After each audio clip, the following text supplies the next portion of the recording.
Bonsoir, bonsoir à tous et bienvenue dans Grand Angle, votre magazine d'analyse et de décryptage de l'actualité nationale et internationale. La Guinée s'apprête à accueillir un rendez-vous continental d'envergure. Le Transform Africa Summit, TAS, un événement qui place notre pays au cœur de la révolution numérique africaine. Innovation technologique, inclusion digitale, connectivité et souveraineté numérique seront au centre des échanges entre décideurs, investisseurs et experts venus des quatre coins du continent. Derrière cette rencontre se dessine une ambition claire, faire de la Guinée un hub numérique en Afrique de l'Ouest capable d'attirer les talents, de stimuler aussi les startups locales et d'impulser une transformation économique durable. Pour en parler, nous devrions recevoir M. Fassine Silla, chef de cabinet du ministère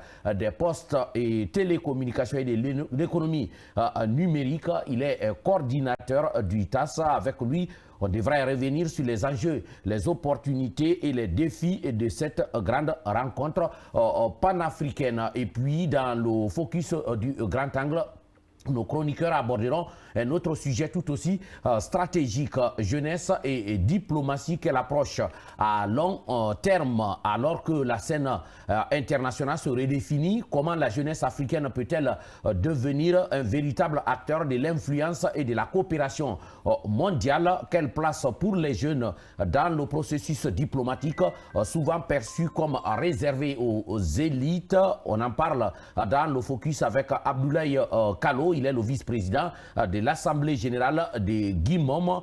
Entre numérique et diplomatie, innovation et engagement citoyen, Grand Angle ouvre le débat ce soir sur deux thématiques majeures pour le présent et l'avenir de notre Guinée commune. Bienvenue donc dans Grand Angle. Nos chroniqueurs sont déjà bien installés. Marie-Angélique Bangoura, bonsoir et bienvenue.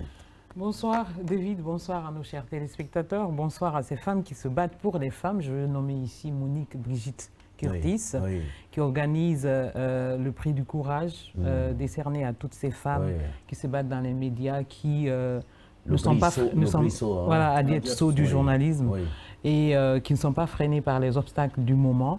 Et donc c'est vraiment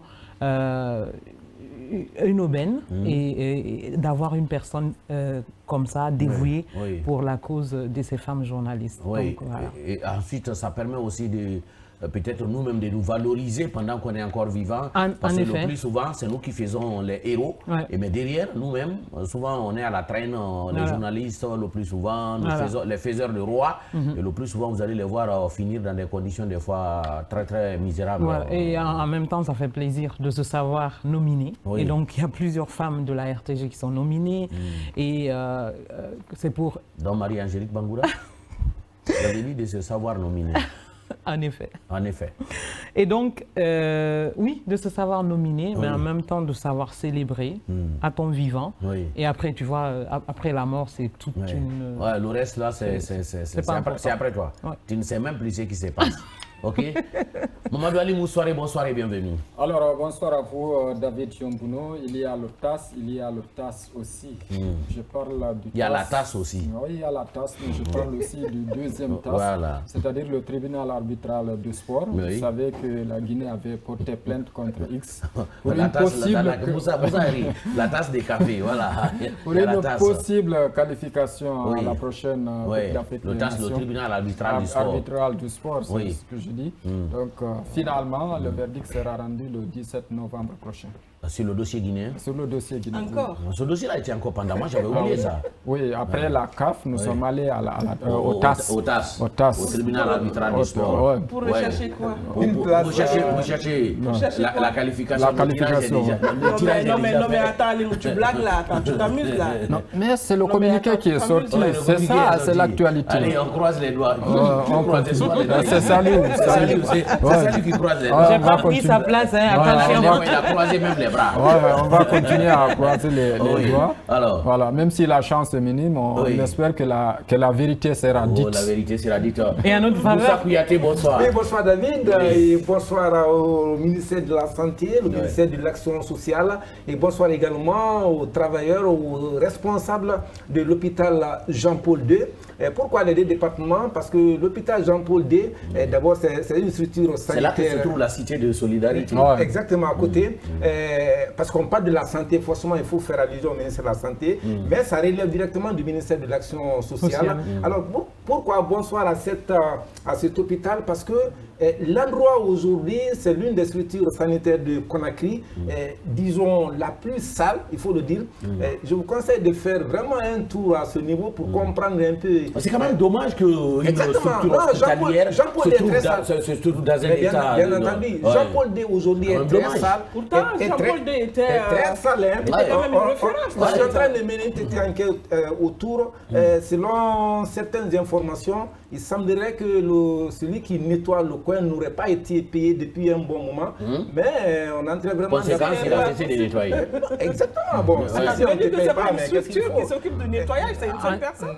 Bon, en tout cas, la personne ou les personnes qui nettoient quand même le coin n'auraient pas perçu leur argent depuis un bon moment. Mais on est en train vraiment d'approfondir un peu l'enquête. Mais ça veut dire que ça doit être individuel, pas une structure, parce que c'est une structure, il y a une... C'est une structure, mais est-ce que ça fonctionne comme une structure normale? Je me dis. Mais l'hôpital aujourd'hui, franchement, Jean-Paul II, c'est déplorable. Exactement. Il faudrait que le ministère de l'Action sociale, le ministère de la Santé quand même fasse quelque chose pour que les patients qui sont de ce côté puissent passer des bons moments. Est-ce que tu peux parler de la cour, de l'enceinte de la cour ou de l'alentour? Mais que ce soit dans la cour ou au niveau de l'alentour. Parce que qui parle de l'alentour, c'est des personnes à mobilité réduite. Non, ça c'est à côté. Il y a juste à côté. Mais à l'intérieur même de l'hôpital, c'est autre chose. Si vous partez d'ailleurs, derrière les salles d'hospitalisation de cette structure sanitaire, vous n'allez pas vraiment comprendre que vous n'allez pas vous en Donc tu veux dire que tous les pansements qu'on a là, c'est là-bas. Vous n'allez pas bien entendu, il faudrait que les deux départements travaillent ensemble pour... Mais c'est surtout le ministère de la Santé qui doit faire ce de la santé, de l'action sociale. Parce que c'est une structure hospitalière d'abord, avant d'être... Deux départements pour rendre un lieu propre. Ça, il faut être un peu sérieux. Même un quartier peut rendre... Safia Toukonde, bonsoir. Bonsoir David. Bonsoir David, bonsoir à tous ces enfants qui prennent le chemin de l'école tous les matins et tous les soirs pour rejoindre leur école. Je le dis parce que je pense à ces motards qui s'occupent du transport de ces tout petits. Je ne me lasserai pas de le dire et de le dire encore sur ce plateau. Les parents, c'est vrai que ce n'est pas tout le monde qui a les moyens de se procurer un véhicule, de se procurer peut-être des tricycles et tout, mais les motos, franchement, ce n'est pas évident pour les enfants.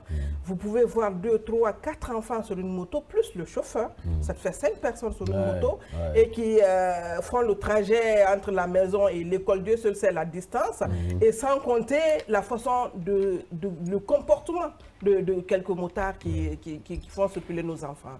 Moi, j'ai mal au cœur quand je vois ces tout petits qui s'entassent là sur une seule moto et qui prennent le chemin de la maison et de l'école. Ça me rappelle cette triste histoire aussi de... Elle finit. Oui, j'en rappelle à la conscience des parents. C'est pas évident, c'est vrai, les moyens manquent et tout, mais prenons le soin, même si c'est par taxi. Les voitures, je veux dire les voitures. Prenez le temps de déposer les enfants à l'école. C'est vrai qu'on sera en retard au boulot, on sera en retard peut-être en arrivant à l'école, mais cela n'a rien à voir avec la vie humaine. Marie, tu et aussi toujours par rapport aux motards, je dis un bonsoir spécial à la police routière. Par rapport à ces motards aujourd'hui qui, si vous prenez l'axe Taouya, Lambani, l'axe Le Prince, franchement, les motards qui sont devenus, quelques motards, certains motards sont devenus invivables et même des bandits. C'est ce que j'allais te dire. Et même sont devenus des bandits. Des voleurs. Parce que des voleurs. Ambulants. Et vous voyez des motards qui viennent à côté de vous, vous allez penser que c'est un taxi qui passe ou c'est peut-être une personne normale, une une bonne moralité, mais qui est en train de vous guetter pour vous piquer soit pour les femmes le sac à main ou le téléphone. On ne sait pas ce qui se passe, mais actuellement, la sécurité, je dis un grand bonsoir à cette sécurité, au ministère de la Sécurité, qui doit jeter un grand projecteur sur ce fait. En fait, lorsque tu parles des motards, tu te rappelles de cet enfant qui a perdu la vie et puis ses soeurs. En fait, c'est hyper choquant, surtout quand on est mère de famille. Et parfois même, tu vas trouver que les parents ont une voiture, mais bon, question de temps, question de planning, je serai en retard au bureau de cela. Raison pour laquelle tout cela qui arrive, hein, et c'est vraiment dommage. Mais tous les matins, c'est moi, c'est vraiment malgré moi. En plus, il faut sortir à 7 h pour que tu vois un peu la fluidité. À partir de 7h30, c'est la course contre la montre. Et vraiment, les motards, ils n'entendent pas. Là, c'est quand même déplorable d'entasser les enfants, le constat. Peut-être toute une famille, une fratrie sur la moto et c'est pas du tout prudent. C'est pas prudent. Moi, je vois ça, j'ai vraiment mal au cœur. Parce qu'on ne sait jamais comment ça peut se faire. Mais pourquoi les parents, par exemple, ne feraient pas l'inverse? J'ai une voiture, je mets mes enfants dans la voiture, eux, ils vont à l'école avec la voiture. Moi, je prends la moto. Ça aussi, c'est un peu mais c'est ce que je suis en train de dire. Parce que il y a encore moins de dégâts. Voilà, moins de dégâts. Là, vous avez fait votre temps, vous en allez tranquillement et les enfants continuent de vivre. L'inverse, ça devient très, très difficile. Je suis bien d'accord avec toi. Franchement, ton chemin là me va. Voilà, je crois qu'il faut faire l'inverse pour vivre cette pour laisser les enfants vivre et faire ses valises, s'en aller tranquillement et comme ça. Personne ne veut aller. Personne ne veut aller. Mais chacun veut aller au paradis. Les enfants, voilà donc pour le plateau de cette émission de Grand Angle. Dans un instant, on va parler du TAS, entendez, Transform Africa Summit. Focus sur l'actualité. Les chroniqueurs du Grand Angle décryptent et analysent les dernières nouvelles nationales et internationales. De la politique à l'économie en passant par la santé, l'environnement et les faits de société, rien n'échappe à notre regard attentif. Avec une approche unique, Grand Angle vous offre une analyse à 360 degrés pour vous aider à mieux comprendre les enjeux et les événements qui façonnent l'actualité nationale et internationale. Les chroniqueurs du Grand Angle vous donnent les clés pour décrypter les faits et gestes qui rythment notre monde. Focus sur l'actualité. Les chroniqueurs du Grand Angle décryptent et analysent les dernières nouvelles nationales et internationales. De la politique à l'économie en passant par la santé, l'environnement et les faits de société, rien n'échappe à notre regard attentif. Avec une approche unique, Grand Angle vous offre une analyse à 360 degrés pour vous aider à mieux comprendre les enjeux et les événements qui façonnent l'actualité nationale et internationale. Les chroniqueurs du Grand Angle. De retour donc sur ce plateau, je le disais à l'intro, la Guinée s'apprête à accueillir un rendez-vous continental d'envergure. C'est le Transform Africa Summit, TAS en abrégé, un événement, Marie-Angélique, qui place notre pays au cœur de la révolution numérique africaine. En effet, c'est du 11 et 12 novembre, à partir du 11 jusqu'à 5 à 6 jours d'activité, ça sera à Conakry. Au mois de novembre. Au mois de novembre. Et c'est une activité numérique. On parle de transform, c'est-à-dire que l'objectif, c'est d'avoir une idée globale, de drainer l'Afrique vers le numérique. C'est-à-dire qu'on est un peu dans l'idée du digital et ça provient du Rwanda, avec le président Paul Kagame qui a une idée de faire du numérique un tremplin, un levier pour que l'Afrique puisse bouger et être au même niveau que les autres pays. Alors ça va se passer en Guinée et c'est le premier pays de l'Afrique de l'Ouest francophone qui accueille le Transform Africa Summit. Donc je pense que quand tu entends cela, tu te dis mais attends, mais comment la Guinée est arrivée jusque-là? J'imagine que au niveau du ministère des Télécommunications, des Postes et Télécommunications et de l'économie numérique, il y a eu assez d'activités qui peut vraiment placer la Guinée au cœur de cet événement. Il faut quand même avoir des critères où en est le pays jusqu'à arriver au Transform Africa Summit. En question, par exemple, si je peux citer, on a, comme on appelle, le Data Center qui est récemment installé en Guinée, c'est-à-dire où on peut vraiment emmagasiner tout ce qui est information locale, toutes les données et ne pas aller ailleurs. Et peut-être ça fera moins de coûts au lieu d'aller jusqu'aux États-Unis ou à notre pays pour aller puiser. Donc, et le backbone, l'interconnexion régionale. Bientôt, la Guinée va être interconnectée au Sénégal, en Côte d'Ivoire et d'autres pays de l'Afrique de l'Ouest. Donc, en termes de connexion, je pense qu'on sera plus élargi et ce problème qu'on a aujourd'hui peut être au fur et à mesure changé. Donc, en termes de changement, en termes d'impact, je pense que ça fait partie. Et le ministère de Télécommunications, la ministre que vous connaissez, Rose Pola, fait partie elle est très active, du conseil d'exploitation au niveau de l'Union postale universelle. Donc, elle est un peu pas casée sur un seul point, mais elle est un peu, si vous voulez, poste, télécommunications, économie numérique. Donc, elle agit dans tous les secteurs et elle essaie d'impacter à travers son ministère pour que le monde entier nous voit. Donc, l'Union, par exemple, postale universelle, c'est-à-dire la Guinée a son mot à dire. Vous voyez? Et donc, les postes aujourd'hui, ce n'est pas cette question de ce qu'on connaît, transport, si tu veux, linéaire, mais ça se transforme dans le cadre du numérique pour que ça soit un peu, si vous voulez, digitalisé, puisse avoir une référence internationale dans les normes internationales. Donc, en fait, le Transform Africa Summit, ce serait aussi une occasion pour la Guinée de lever haut tous les projets. Ce n'est pas seulement au niveau des télécommunications, ça peut être dans ça permettra aussi de donner une autre visibilité à la Guinée. Dans tous les secteurs, dans tous les secteurs, agriculture, élevage et secteur de l'éducation, etc., médias, etc. Parce qu'aujourd'hui, on essaie de réaliser nos activités en lien avec le digital, en lien avec le numérique. Toi, David, c'est vrai que tu consultes difficilement ton WhatsApp, mais il est important que si on veut... Pas difficilement, je le consulte tous les jours, chaque 30 minutes, je suis connecté. Il faut répondre Maintenant. Il faut rectifier ça maintenant. Toujours. Vous m'envoyez le message là.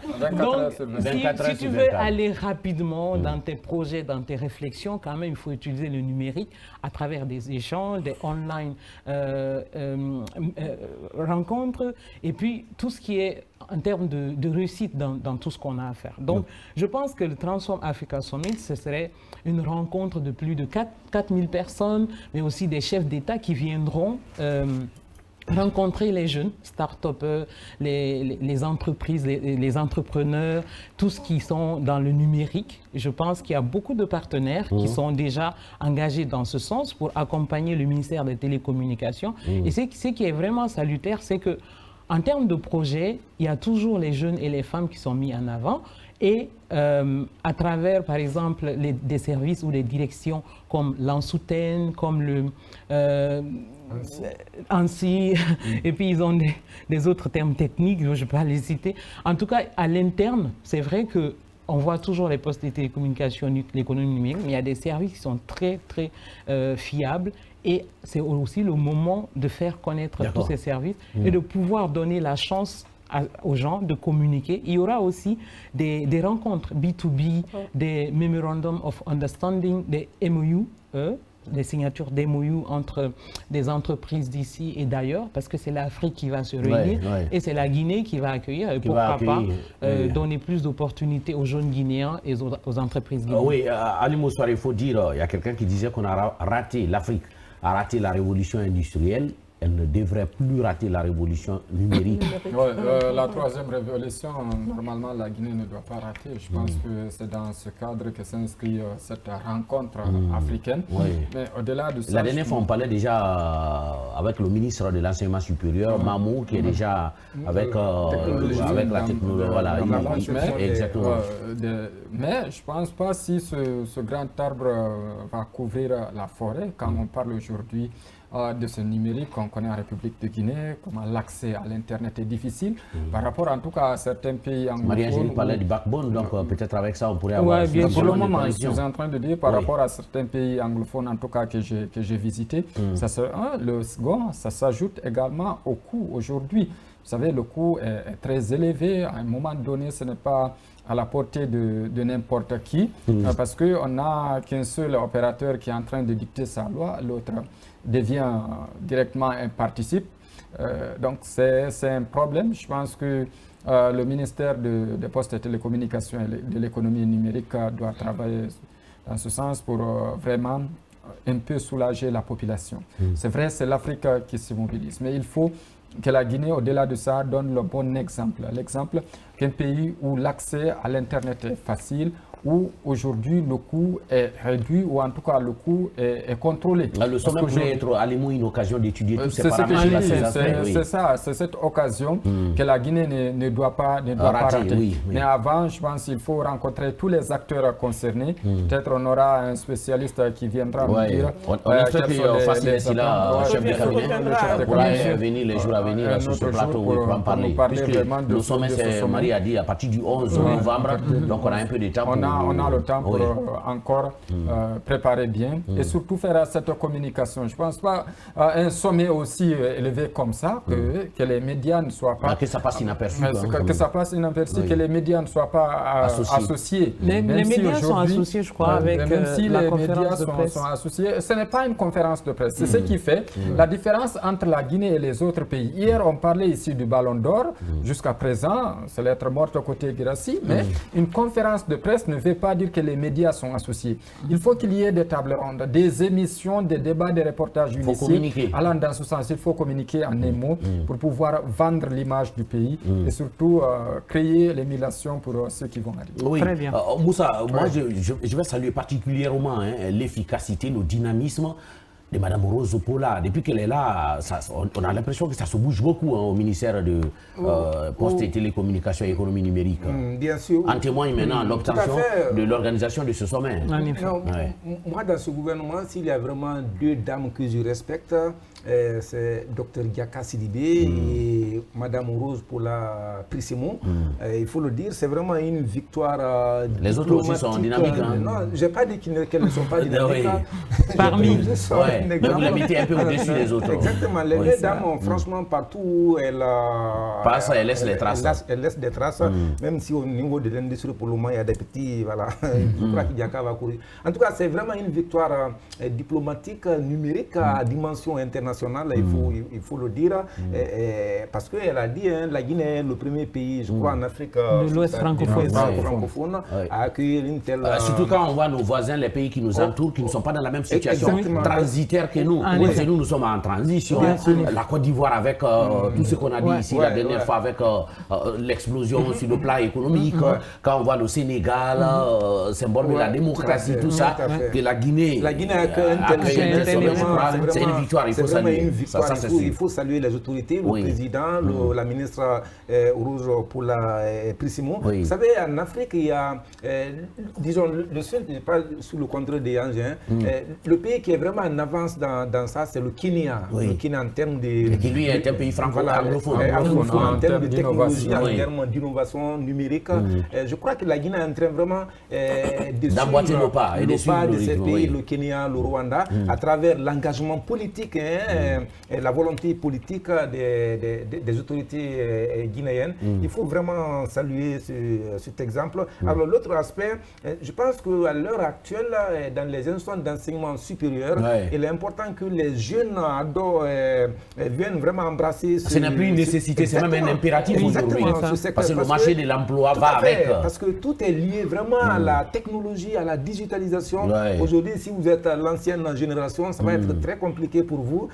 Je vous taquine tout de suite. Je ne suis jamais en ligne. Non, moi je suis toujours en ligne. De toute façon, tu ne m'as jamais écrit que je ne réponds pas. Voilà, donc vraiment, il est important que les jeunes qui sont dans les universités, dans les institutions position vraiment d'embrasser la carrière numérique, la carrière de digitalisation. Heureusement, au ministère de l'Enseignement supérieur, il y a une direction qu'on appelle la direction, je crois, générale de l'innovation. Voilà, il travaille également dans ce sens pour renverser un peu la donne. Mais ce qu'il faut saluer, c'est vraiment l'engagement politique, la volonté de nos autorités à aller vraiment de l'avant dans ce sens. Oui, Safiatou Moussa le disait, hein, la ministre Rose Paula, le général Mamadi Doumbouya, ils sont à l'avant-garde de ce combat pour que la Guinée puisse connaître cette transformation économique durable. Je crois que tout sera la jeunesse. La vitrine, et je crois que la jeunesse est placée au cœur de tout ça. La jeunesse est placée au cœur. Au fait, la Guinée n'a pas le choix. Le monde n'a plus le choix. Oui. La nouvelle technologie, tout ce qui est numérique, on doit s'aligner. Oui. On doit, vous connaissez aujourd'hui... C'est faire avec ou faire avec. C'est faire avec ou faire avec. Oui. Aujourd'hui, il y a une génération qu'on appelle la génération Z. Oui. C'est la génération qui est née dans l'ère du numérique. Oui.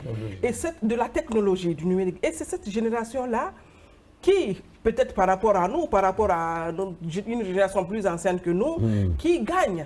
Et il faudrait qu'on se mette au pas de cette génération. Oui, c'est une compétition. C'est une compétition. Oui. On C'est clair, c'est une compétition. Je pense qu'on est tenu obligé de suivre le pas à plusieurs pays. Vous venez de le dire, le Kenya, il est largement devant. C'est vrai que c'est un pays francophone, mais anglophone plutôt, mais il est africain. Oui. Les pays anglophones d'ailleurs sont très en avance. Ils sont très en avance par rapport à ça. C'est peut-être nous encore qui traînons le pas. Et la Guinée pourrait être, je crois, le premier pays francophone. Mais ce sommet au-delà de l'aspect numérique, au-delà de tout ce que ça va apporter, il faut aussi voir l'aspect économique que ça va attirer pour la Guinée. Vous venez de le rappeler, nous sommes en transition. Moi, je le dis tout le temps, franchement, cette transition, elle n'est pas... Non, c'est incomparable à notre... Non, c'est pas la même chose. C'est une transition exceptionnelle. La Guinée est accueillie. On ne nous regarde pas de la même manière, non, mais pas du tout de la même manière.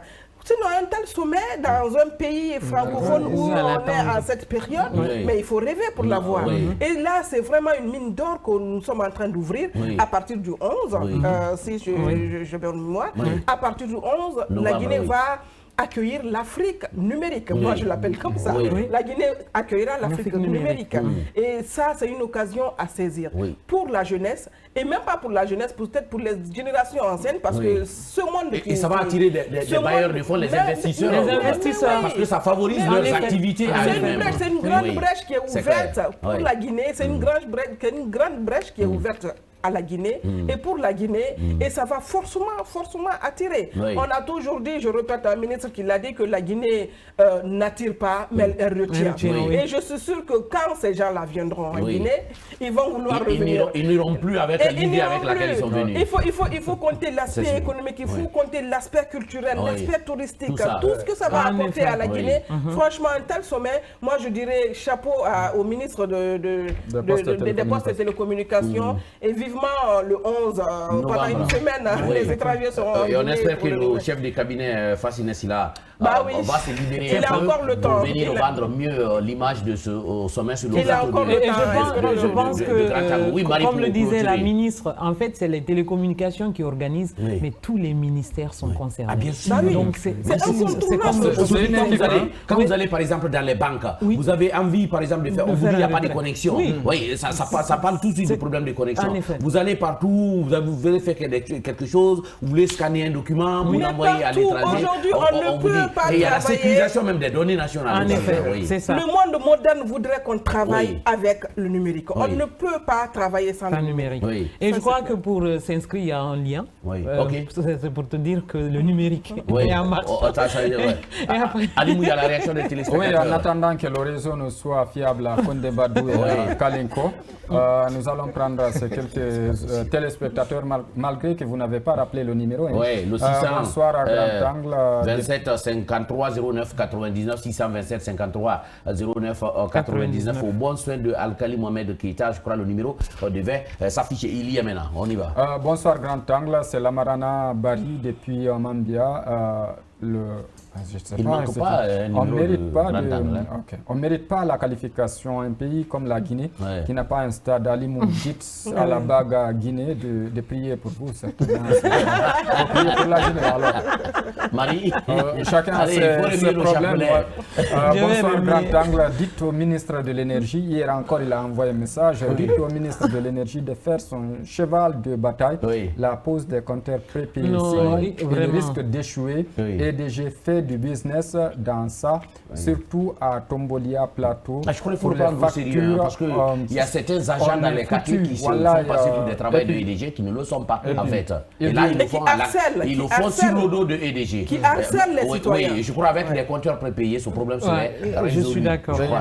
Il dit Wallah et Grand Angle. Bonsoir à vous, merci pour votre émission. Chaque ministère se bat pour obtenir des résultats. Je pense chaque ministère se bat pour obtenir les résultats. C'est pour nous dire que pas que Rose.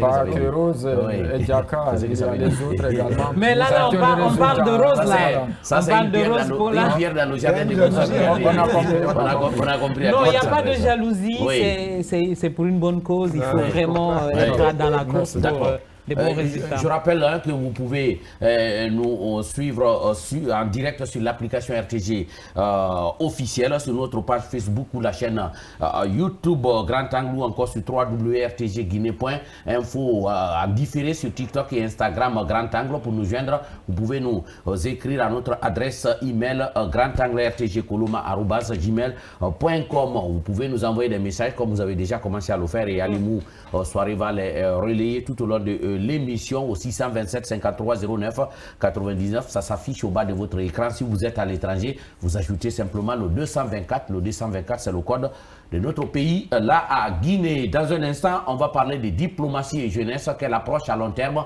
Nous allons recevoir notre invité, mais ce sera juste après la pub.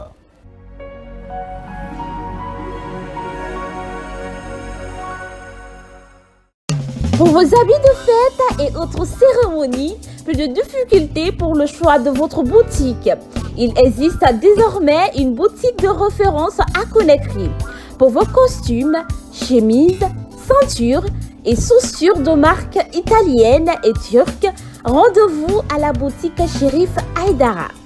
À la boutique Chérif Aïdara, vous trouverez également des cravates, des nœuds papillons, des foulards de cou, des pochettes, des sandales en cuir, des tapettes et des ensembles d'âmes à prix défiant toute concurrence.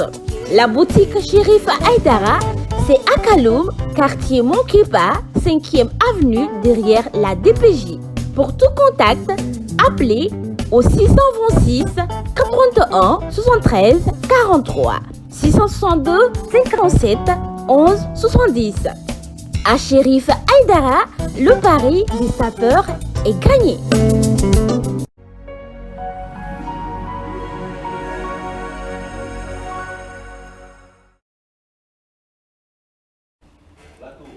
De retour donc sur ce plateau pour notre seconde thématique, à savoir jeunesse et diplomatie.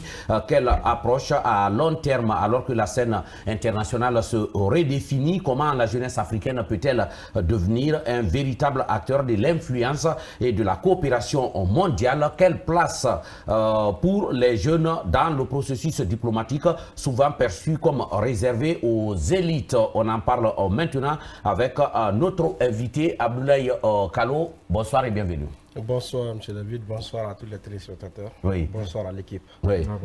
Bonsoir. Alors, vous allez d'abord nous expliquer, je rappelle que vous êtes le vice-président de l'Assemblée générale de Guimont, c'est bien ça? Effectivement. Guimont, ça veut dire?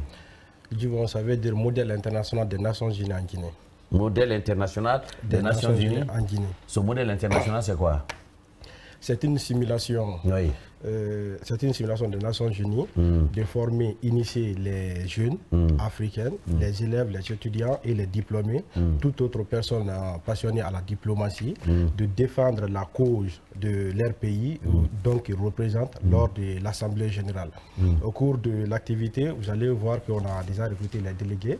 Et tous les pays du monde sont représentés. Il y a 193 délégués comme les pays qui vont passer lors de l'Assemblée. Il y a également aussi 17 organisations internationales. Attends. Dans chaque pays, il y a 193 délégués? Non. Ok. Tous les pays sont représentés. 193, c'est pour tous les pays du monde. 193, c'est pour tous les pays. D'accord. Maintenant, il y a aussi des organisations internationales de l'ONU, donc qui sont représentées 17 au total. On a 210 délégués qui vont passer au cours de ces 3 jours. Ok. Qu'est-ce qui sera fait? Maintenant, au cours de l'activité de 3 jours, les délégués ont déjà préparé les discours sur la thématique les droits humains à l'instabilité politique en Afrique et au Moyen-Orient et les conflits armés. Quelle garantie pour la société civile.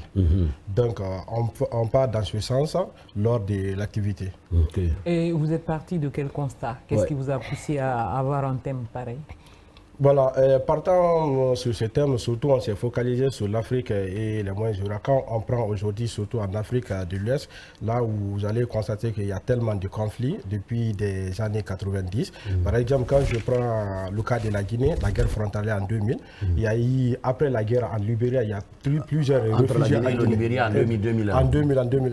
Maintenant, pendant ce temps, il y a eu plusieurs étrangers qui étaient là en Guinée, qui sont maintenant en Guinée, qui n'ont pas de parents. Maintenant, même si leurs parents sont là-bas, mais ils n'ont vraiment pas d'idée comment retrouver ses parents. Maintenant, quelle garantie pour ces citoyens? On part dans ce sens un peu. Okay. Alors, dites-nous peut-être après avoir la question de Moussa, oui. C'est une simulation. Quel a été le critère de sélection de ces jeunes qui doivent... Bon, d'abord, le premier critère, c'était de l'engagement de tous les jeunes. Et après le TDR, on a ciblé l'engagement et tous les jeunes passionnés à la diplomatie. Ça a été publié officiellement sur le site de Mansa Talent. Tous ceux qui ont été recrutés ont été recrutés au poste de Mansa Talent. Okay. Donc tous les délégués ont postulé là-bas. Donc on a commencé l'entretien. Parmi ces délégués, vu leur engagement, on a fait des tris. Sinon, on avait reçu plus de peu près 500 candidatures. Mais au cours de vu qu'on ne peut pas prendre tout le monde, on a pris l'essentiel. L'essentiel, là, le nombre, c'est combien? Le nombre, là, c'est 210. 210? Oui. OK. Donc, les 210 seront formés par ces experts? Oui, ils seront formés. Déjà, la formation a déjà commencé, donc ça a pris fin. Oui. Parce que là, je vous rappelle que l'activité commence demain, le 24. Le 24 jusqu'au 26, à Gamal, dans l'amphithéâtre Kamens. Quand on parle de jeunes et diplomatie, c'est un sujet qui attire assez de monde. Mais en fait, le critère de sélection, parlez-nous exactement de ces critères de sélection. Et peut-être même le profil. Est-ce que quelqu'un qui a fait, par exemple, je ne sais pas moi, agronomie, sociologie, agronomie, élevage, est-ce qu'il peut être intéressé? Est-ce que le profil, ça répond? Voilà, comme je disais tout à l'heure, l'objectif, c'est d'initier les jeunes, les élèves, les étudiants et les diplômés. Ah, il y a même les élèves dedans? Oui, parce que pendant l'entretien, le premier entretien a été effectivement fait par moi. Il y avait des élèves qui étaient en terminale, en salle de terminale, 12e année. On a réussi, qui ont fait l'entretien. À la sortie de l'entretien, ils étaient vraiment à la hauteur, on les a retenus et qui vont représenter un pays lors de l'activité. La hauteur par rapport à quoi? Leur engagement, on a compris dans leur engagement qu'ils sont vraiment prêts, parce que c'était ça. Le premier critère, c'est l'engagement. D'accord. Pour ne pas qu'on commence, ça nous est arrivé, pour ne pas qu'on commence lors des formations, chaque fois on appelle les délégués, venez suivre la formation, mais ils n'ont pas de temps. Donc il faut être disponible jusqu'à l'arrivée de l'activité. Moussa? Non, bon, moi j'ai vraiment un peu du mal à comprendre l'objectif réel de cette activité. Je ne sais pas si c'est pour inciter les jeunes pour qu'ils s'engagent dans la diplomatie et valoriser les carrières diplomatiques. Je ne sais pas trop. Expliquez-nous. Ou bien c'est pour des questions des droits de l'homme simplement. Quand vous les formez, ils sont destinés à quoi? Maintenant, le premier objectif d'abord, c'est d'initier, d'inciter, comme vous venez de dire, les jeunes à la diplomatie, s'intéresser à la diplomatie. La diplomatie, parce qu'aujourd'hui, là où le monde part. Et beaucoup de personnes se disent que je n'ai pas fait l'histoire, la relation internationale, je ne m'intéresse pas à la diplomatie. Souvent, la diplomatie est réservée à l'élite. Mais souvent, ça donne opportunité à ces élèves ou à ces jeunes, ça leur donne les opportunités de défendre les causes, de les faire entendre lors de l'Assemblée. Parce que vous n'êtes pas sans savoir, après l'activité, ça ne va pas s'arrêter ici. On a travaillé tout au long avec le système des Nations Unies, qui est vraiment notre grand partenaire. Donc, ils seront là, il y aura beaucoup de ministres qui seront là, et les ambassades. On a rencontré les ambassadeurs qui sont présentement à Guinée, les consuls. Même à l'instant que je vous parle, l'équipe est déjà sur le terrain. Maintenant, ces élèves seront incités de parler, de les faire entendre. À l'issue de l'activité des 3 jours, il y aura des résolutions. Maintenant, lors de ces résolutions, les pays qui partagent les mêmes intérêts, par exemple, quand je prends l'exemple sur le Mali, le Burkina et le Niger aujourd'hui qui forment l'AES. Donc, on suppose que ces pays sont dans le même intérêt. Donc, ces pays vont faire une coalition, proposer des résolutions, les problèmes qui sont confrontés, l'ensemble de ces problèmes, c'est ce que nous allons prendre à la fin, déposer au système des Nations Unies qui seront remontés. Alors, comment vous travaillez avec le ministère guinéen des Affaires étrangères? Comment ça se passe entre vous? D'abord, depuis l'activité, vous devez comprendre, les fondateurs de cette activité sont, bon, il y a 2 à 3 personnes qui sont d'abord au ministère des Affaires étrangères. Donc on a commencé et ils nous ont envoyé l'initiative parce que déjà ça s'organise régulièrement chaque année. Par exemple à Kinshasa, en 2023, moi j'étais délégué de l'organisation de coopération de Shanghai. Là où, parce que j'étais là en tant qu'observateur. Maintenant, quand on a commencé l'activité, on a consulté le ministère et tout ça là. Ils nous ont donné les directives qu'il faut suivre et la thématique, on les a proposé des... Quand on parle de diplomatie, vous aurez dû consulter le ministère avant de lancer. Oui, ce que je vous dis, l'initiative vient d'abord les jeunes qui sont à l'interne du ministère. Donc le ministère a été activement impliqué tout au long de l'activité et qui sera représenté demain. Bon, je ne sais pas d'abord qui va représenter, mais quand même le ministère a déjà sera représenté. Les cartes sont déposées ce matin. Ce qui veut dire qu'on n'a pas inscrit le ministère de... C'est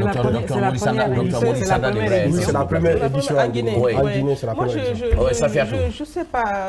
C'est quand même une grande organisation où tout le monde entier se retrouve. Je ne sais pas pourquoi c'est à la veille de l'événement où vous cherchez à communiquer. Parce que moi, personnellement, je ne connaissais pas cette structure. Mais pas du tout. Il y a plus de 100 et quelques personnes qui se retrouvent en Guinée au nom du monde entier.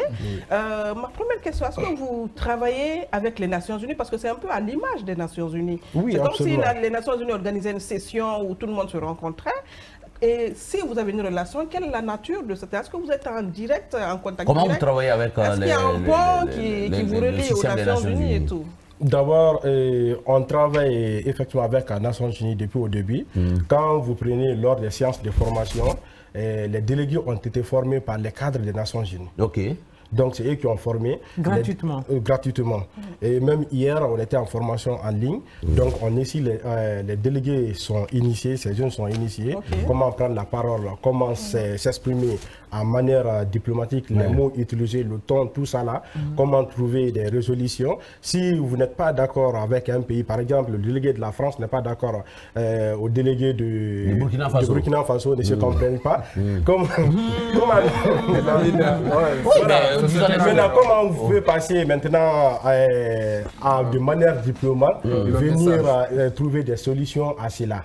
Donc on part dans ce sens un peu. Donc avec le système des Nations Unies aussi est très impliqué. Donc chaque fois on est là-bas, chaque fois nos éléments sont là-bas. Moi je reviens encore sur cette question de critères. Est-ce que quand vous avez lancé cet appel, est-ce que tous les jeunes Guinéens sont au courant? Les gens sont venus. Vous avez lancé un appel pour que les jeunes viennent s'inscrire, ou c'est vous qui choisissez? Parce que là, ou bien la plateforme que vous avez lancée pour s'inscrire, est-ce que c'était connu de tout le monde? Non, pas du tout.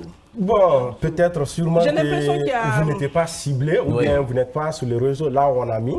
Parce que la plupart des délégués qui sont là-bas, moi personnellement, je ne connais personne. C'est lors de l'entretien que je les ai vus. Donc au-delà de ça, il y avait des personnes... Donc il y avait un public cible. Oui, c'était public cible. Donc il y avait des délégués, il y avait des personnes à l'étranger qui nous ont appelés, qui veulent assister. Mais vu que c'est une première édition, donc on les a dit d'abord pour une première édition, on va aller avec les délégués guinéens parce que venir à l'étranger, les frais, salaires qui sont liés à ça. Donc, nous mesurons les impacts de cela. Donc, on a rejeté ces délégués, les candidatures de l'extérieur. Maintenant, tous les délégués des jeunes, ce n'est pas à Conakry seulement, c'est tous les jeunes Guinéens. Donc, il y a un jeune que je me suis croisé quand j'étais parti à Mamou récemment. Il dit, ah, monsieur le vice-président, heureusement que je vous ai croisé, je suis délégué. Donc, c'est vous dire que ce n'est pas seulement à Conakry. Et les personnes ne sont pas sélectives. Donc, c'est à base de leur CV. Ils ont envoyé leur CV. Maintenant, dans leur CV, juste, c'est de prendre leur engagement. Donc, ça nous permet aussi de comprendre qui sont ces délégués. Attention au CV, hein, les gens peuvent Alors, bien vous avez fait un appel pour avoir... On a fait un appel sur le site de Mansantala. Même si vous passez là-bas, maintenant vous pouvez voir peut-être il y a un notice là-bas. Ouais, si vous utilisez... La question que je voulais poser, prendre la parole, on les forme à comment prendre la parole, comment tenir le langage diplomatique. Quand vous dites qu'il y a des élèves dedans, est-ce que vous n'êtes pas descendu trop bas pour une telle activité? S'adresser au public, il faut avoir le minimum, la langue facile, il faut maîtriser le vocabulaire. Si vous descendez trop bas, vous risquez de trouver des gens qui s'expriment comme, c'est pas moi, à la maternelle là.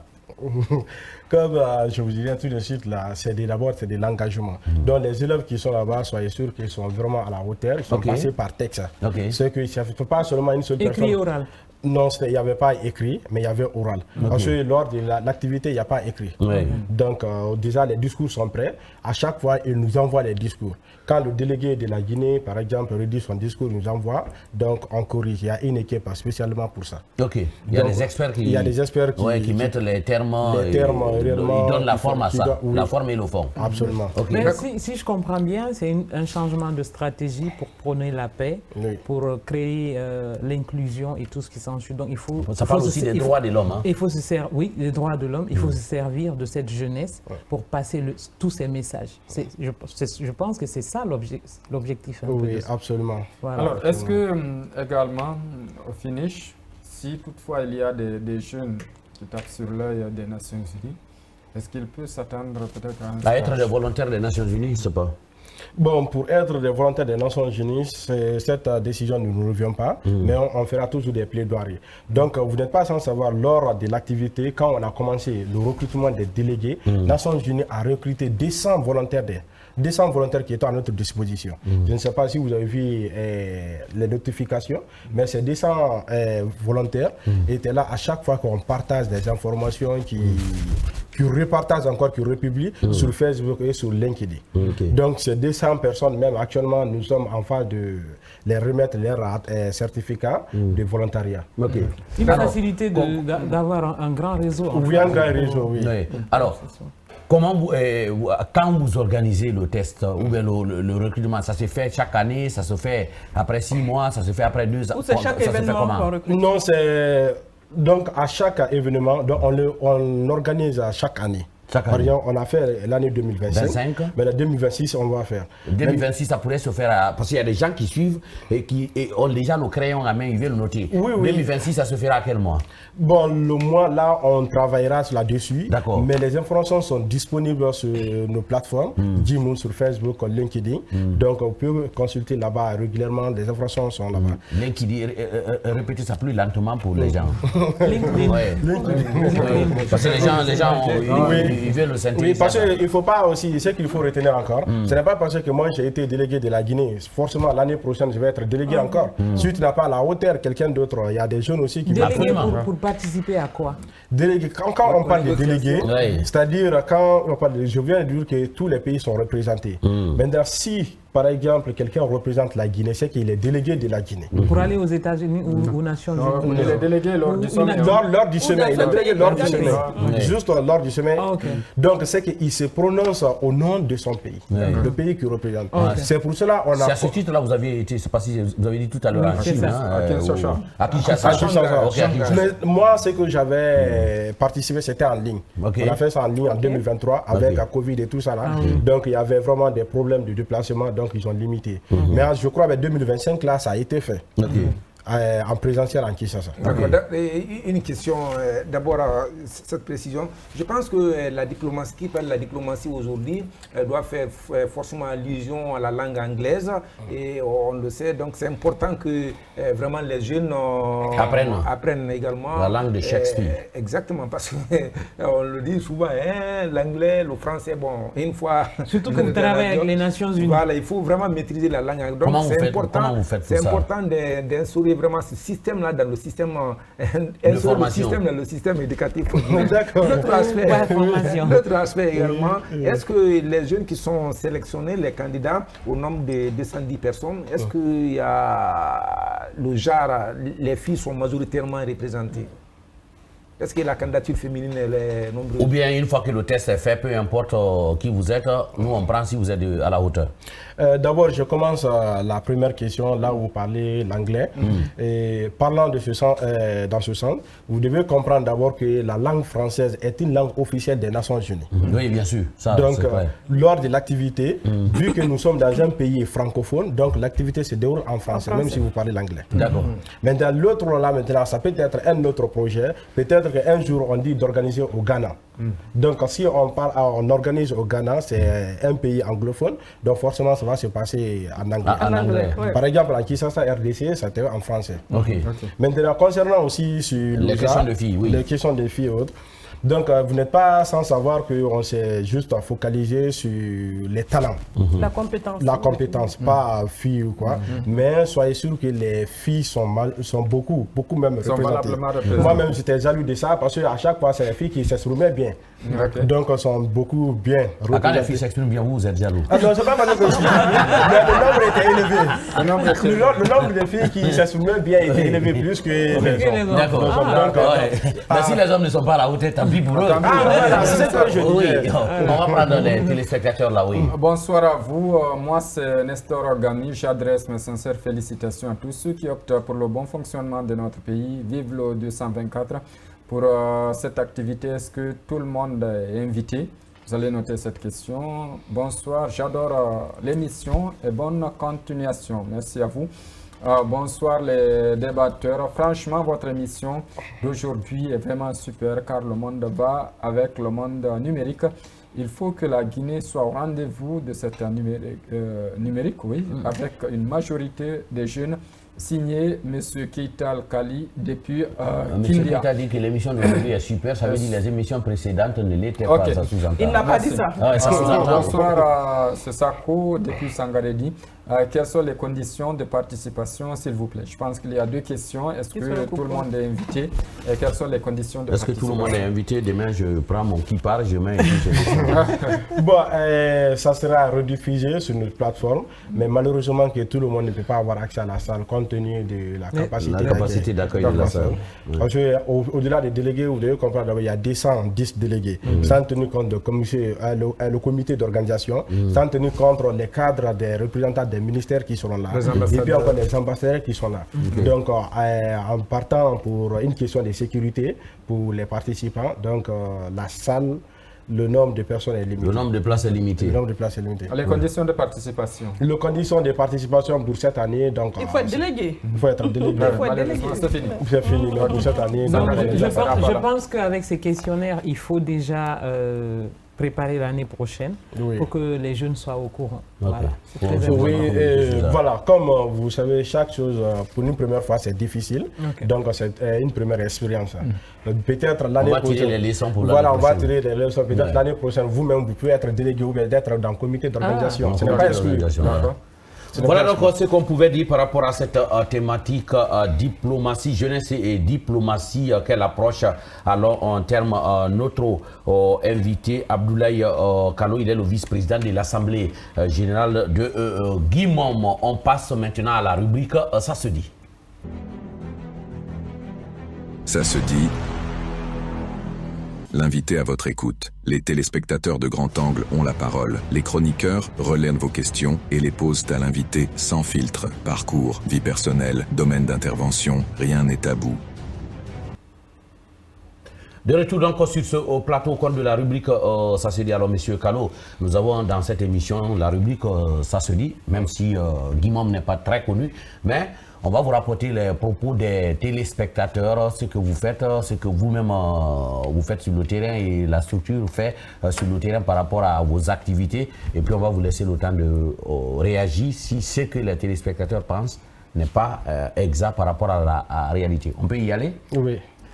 Oui, Marie, ça se dit que? Ça se dit que les Nations Unies utilisent Gaumont pour atteindre leur objectif, pas pour aider cette jeunesse ou ces délégués. Ça se dit. Ça se dit comme ça, quand on vous utilise et puis après on dit bon, bye bye, vous êtes parti. Bon, pas forcément. Pas forcément. Ouais. Non. Pas forcément. Pas forcément, c'est-à-dire. Bon, comme c'est pas dans ce sens que peut-être qu'il y a d'autres qui ont été victimes, mais la majorité, moi, en mes connaissances, c'est pas dans ce sens. C'est pas dans ce sens-là. Oui. Vous tirez profit. Ou on tire les profits. Oui. Ça fait tout, oui, ça se dit que. Ça se dit que ce recrutement, je ne sais pas si c'est un recrutement, mais ce choix sur les délégués n'est vraiment pas, ça ne ravit pas tout le monde parce qu'il y en a qui ont voulu être délégués, qui ne l'ont pas été, et ça se dit que le recrutement n'est pas aussi ça. Vous avez fait un recrutement biaisé? Non, le recrutement n'était pas sélectif. On a lancé sur le site, comme je vous ai dit. Donc, les personnes que moi-même j'ai entretenues, je ne les connais pas.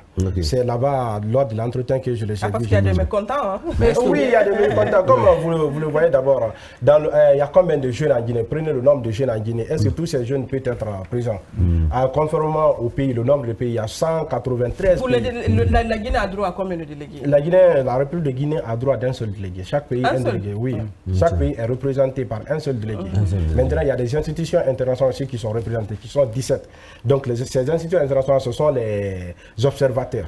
Mais non, c'est vrai, la question... Marie, on est dans ça se dit. Moussa, ça se dit que... Oui, ça se dit que Gaumont organise un tel événement, une manière d'enrichir, que les acteurs s'enrichissent. Non, pas du tout. Et vous devez savoir que tous les partenaires, tous les bailleurs qui nous ont financés, on n'a reçu aucun franc. Par exemple, les t-shirts là ont été faits par un de nos partenaires qui a fait les t-shirts et nous a livrés. Mais pas l'argent en espèces. Ouais, souvent les Nations Unies ne donnent pas l'argent. Hein. Voilà. On vous dit que donc vous avez besoin de quoi? C'est dont vous avez besoin, on vous donne l'argent. Souvent pas. Ouais. Souvent pas. Alimou, ça se dit que? Ça se dit que vous avez reçu des directives à suivre. Parce que même la communication, vous communiquez difficilement. Vous avez reçu des directives. Et peut-être même pas. On vous empêche de communiquer? Non, pas du tout. Mais vous avez reçu des directives? Non, je n'ai pas reçu des directives. Donc, j'ai été juste appelé, on m'a dit que je l'ai passé. Non, la structure, on parle de la structure. Non, il n'y a pas eu de directives. Tout ce qui a été communiqué, ça vient directement entre les membres du comité d'organisation. Il n'y a pas de pression quelque part? Non, il n'y a pas eu d'influence extérieure. D'accord. Maintenant, l'autre question à laquelle vous n'allez pas échapper. Une fois que vous avez recruté ces jeunes-là, parlons d'argent, vous les payez comment? Bon, Parce qu'ils ne vont pas venir quand même pour regarder la mer de Conakry, l'océan, non. Voilà, parlons d'argent, et c'est pas payant comme il faut, mais la formation qu'on leur donne, ils ne peuvent pas payer ça. Oui, on est d'accord. Voilà, donc ces jeunes seront formés. C'est pas payant comme il faut, mais c'est payé comment? C'est payé comment? C'est-à-dire comment? 100 $, 50 $, non, il n'y a pas d'argent, il n'y a pas d'argent qu'on vous donne, mais c'est une formation pour ces jeunes. Donc on forme ces jeunes à la diplomatie. D'accord. Peut-être moi, c'est déjà très bon. Et celui qui vient de Mamou, il va payer son propre transport? Oui, il va payer son transport. Il va payer là où il doit. Lors de l'entretien, ça a été dit. Ceux qui étaient à l'intérieur, on a été clair. Est-ce que vous êtes capable de payer votre transport? Oui. Est-ce que vous avez un logement à Conakry? Oui. Je pense que la prochaine fois, il faut que les Nations Unies vous soutiennent dans ce sens. Il faut penser à ça.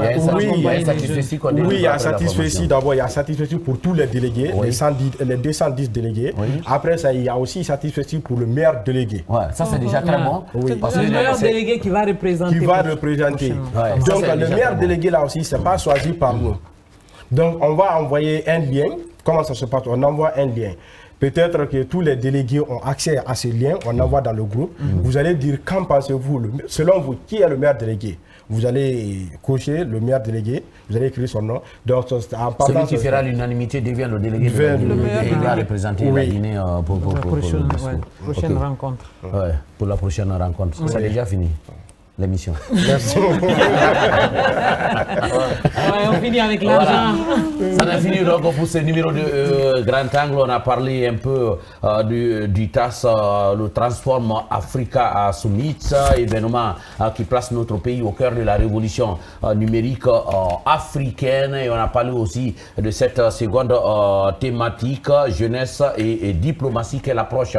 Alors en termes, il était là, Abdoulaye Kalo. Merci d'être venu sur le plateau des Grands Angles. Okay, merci à vous. Et comme vous avez commencé à communiquer, on espère que vous n'allez plus reculer. Vous n'allez plus reculer après l'événement. Non, on ne va plus reculer. Voilà. C'est déjà demain. Donc, c'est déjà demain. C'est déjà donc, demain. on espère Même à partir de 7h seulement. Vous allez tirer les leçons et peut-être le délégué qui sera retenu pour la Guinée, pourquoi pas le faire venir sur le plateau des Grands Angles et puis on va en parler. Donc, nous prenons bonne note et on va revoir ça après l'événement. Donc, on va vous transmettre une liste. Non seulement le délégué de la Guinée, mais aussi le meilleur délégué. Pas ça seulement la Guinée, le meilleur délégué qui se fait remarquer lors de l'activité. Lors de l'activité. Merci à vous quatre d'être venus. Merci. L'avant-dernier numéro de avec ta belle tenue. Ouais, ça c'est... de Koutili. Ça c'est le Koutili. Le numéro de demain est consacré aux femmes. Aux femmes. Puis à dire tout. Donc on va parler des femmes. J'espère être remplacé demain par une femme pour animer ce plateau. Pourquoi pas ça fait à toi ma place demain pour animer l'émission. Ça n'est fini. Al-Khali Mohamed Keita et toute son équipe étaient mobilisés pour nous accompagner dans la production de ce numéro au Grand Angle. Vous êtes à l'étranger, vous suivez la télévision nationale guinéenne, visitez notre pays. Beaucoup de surprises à vous offrir dans le bon sens du terme. Portez-vous bien. Ciao.